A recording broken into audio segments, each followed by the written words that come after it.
In regards to McKitterick's book, I found it fascinating that she felt the need to justify her reason for writing a work on Charlemagne.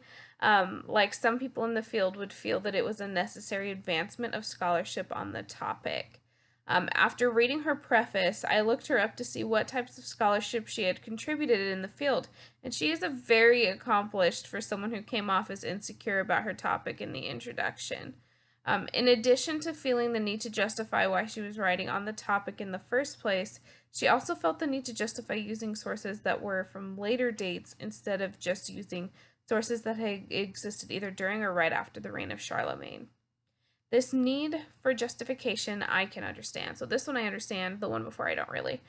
Um, as historians, it makes sense to want to rely on sources that are from the time period under study and directly after because there are sources from people who have experienced the actual events and are researching and writing about it.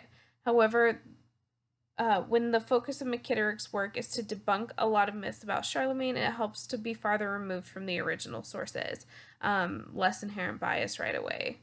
But this can become tricky. In order to still maintain historical integrity, the researcher has to be able to remove themselves from what has been universally agreed upon to find the actual truth, but still make sure that the sources used to debunk the widely accepted sources are true. So you play this dangerous source game, not dangerous, but tricky source game where you have to make sure that you're removing yourself far enough to get a true look and try to not read into like a lot of the biases, but also you have to not like go to off the wall sources that are totally not true.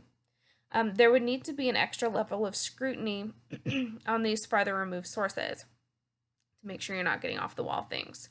Um, and you would need to make sure you are watching out for dissenting opinion, or watch out for sources that are dissenting from popular opinion just to be trendy in Middle Age history.